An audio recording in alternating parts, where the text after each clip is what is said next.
I am representing Juana Ruiz, who is the first woman from the Old World to set foot in the New World. There was quite a few important women coming to the New World. Narvaez brought 10 women in 1527. De Soto brought 2 women in 1539 disguised as boys. And the Spanish law only allowed women to come if they were married. The governors of some of the islands came and ruled the islands when their husbands were off on quests. One question I'm sure you wonder is, why did the Spanish come to the New World? Everybody thinks they were looking for gold, which they were. One of the other most important things they were looking for were spices. And you ask, why did they want spices? All the spices up to this time came from the Middle East and India. And they had to come by camel caravan and horse caravan.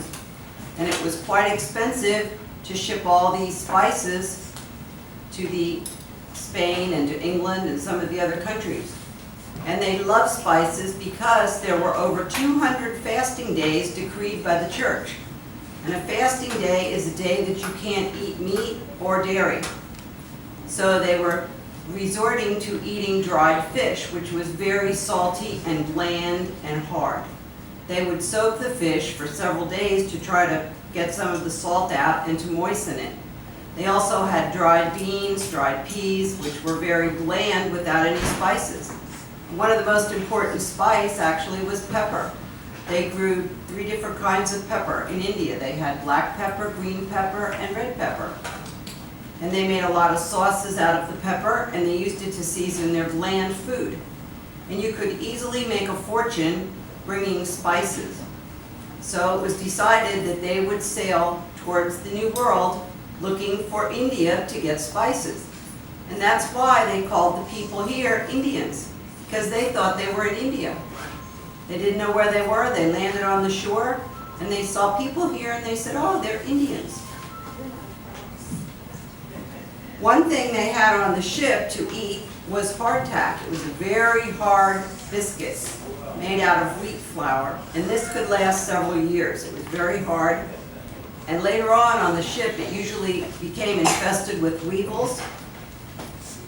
One of the journals said, many waited till nightfall to eat their porridge made of the biscuits so as not to see the worms. And that's quoted from one of the adventurers' journals. Some of the food they brought along on the ships were cheese, potted cooked meat stored in crocks. They brought salted meat and fish, dried bacon, cheese, chickpeas, rice, wine, flour, beans, lentils, and some pickled vegetables, pickled in vinegar and olive oil. They also brought barrels of wine and ale and vinegar. They had strings of dried garlic, onions, jars of capers, mustard, and dried figs. This helped to flavor their food on the voyage. They also brought the first animals to the New World. Many people don't realize that we did not have horses here. They came from Spain. They brought horses, pigs, chickens, sheep, and goats. Especially pigs were very hardy animals, and they flourished quite rapidly. If a cow had a baby, it was one baby, but a pig had a whole litter of babies. So they flourished quite rapidly. And they also smoked the pork and made bacon and hams. Some of the spices that they were looking for were cloves, peppercorns, cinnamon, and nutmegs. One of the things about the nutmeg, it's actually 2 spices. The inside is a hard nut-like item, and on the top of the nut is a red, lacy, kind of waxy substance that's scraped off and dried, and that becomes a spice known as mace.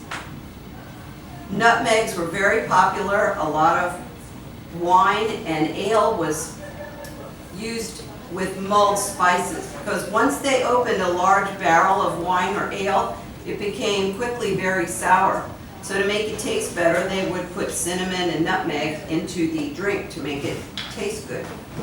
And And they had this is a little spice box, and they also had larger ones, and they kept their spices usually locked with a lock and key, because it was quite easy for someone to steal some of the spices, and they were extremely valuable.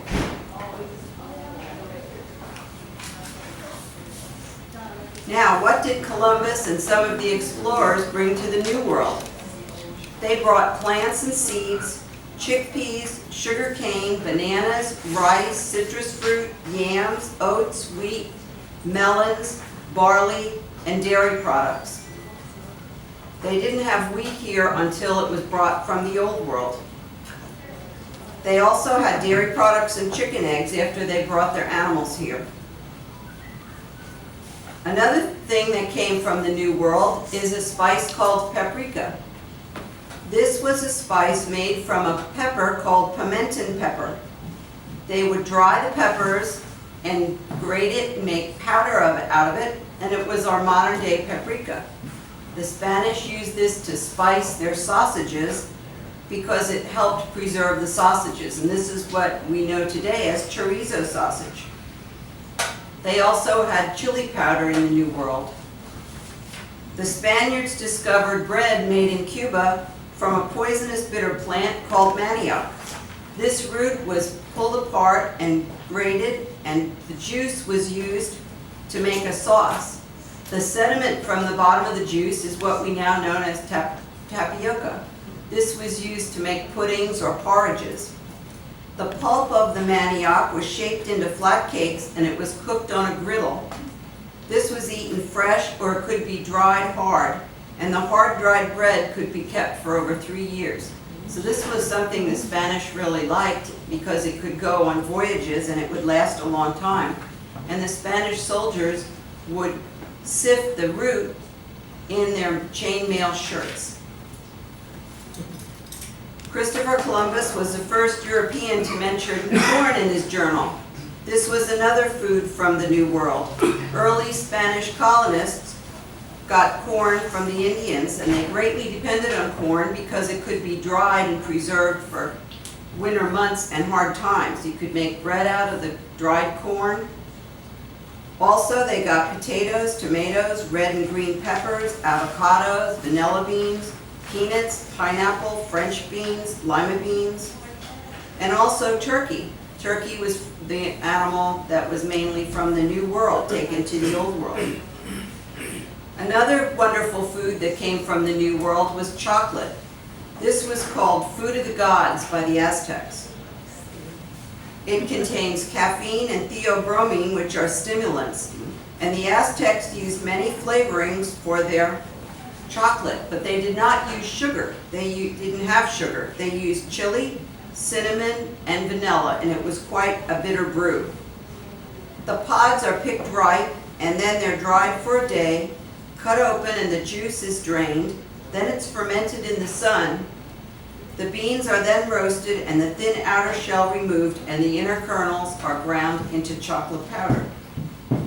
The first chocolate house in London was opened in 1657, and they added sugar, and it became a very popular drink for the wealthy.